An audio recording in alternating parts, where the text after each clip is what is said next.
to start. So it's been really difficult thinking about a subject that I want to talk about first in these vlogs. I've had a lot of things that I've written down on my dry erase board and subjects I want to cover, and I just was like, which one do I need to start with? But currently, I felt like this is something that's alive to me and that I can relate to, and I felt like it's being between churches.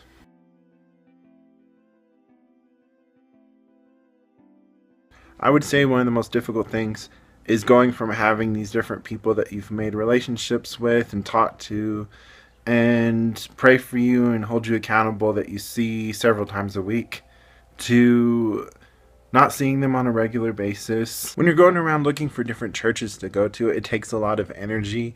You have to put yourself out there and introduce yourself, and it can be tiring. And the friends that you had from your other church, you take for granted the time that you were able to spend with them where you didn't put any effort into it, just like Sunday morning or group or whatever.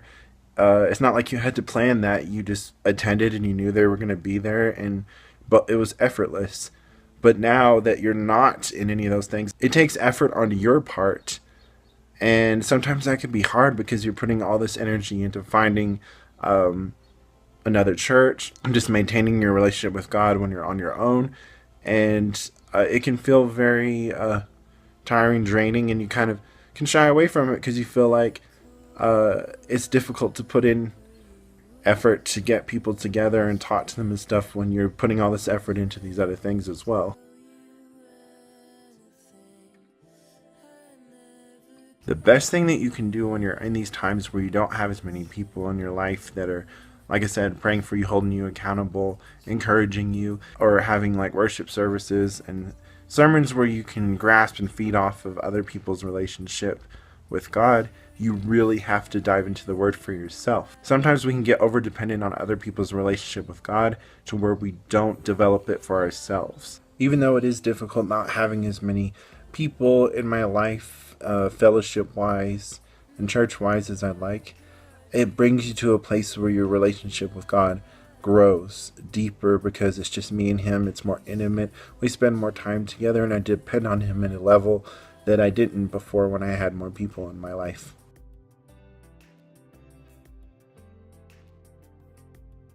Some misconceptions that people have is that if you're not in a church that you're in rebellion or you just don't want to listen to authority or be in a body of Christ or be held accountable or any of these other things and you just want to kind of do your own thing. That is not true for me. I know there's people out there that are doing that, but that is not my case at all. If anything, I want those things more than ever. Lately, I have felt a stir in that. I've started making more of an effort to spend time with people that are on the same page, other Christians, and have more fellowship, and even connect with more creative people as well.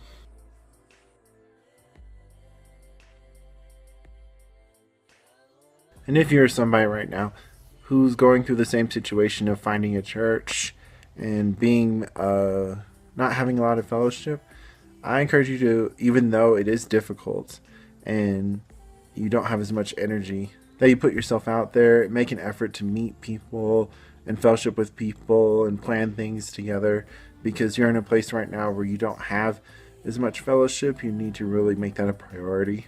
And if you have friends that are looking for a new church and don't have one right now, I encourage you just to check up on them and see how they're doing, see if they want to hang out. It would mean a lot to them, especially when they're putting all this energy into finding a place to have someone else come along. Just take interest in how they are and what they're doing goes a long way.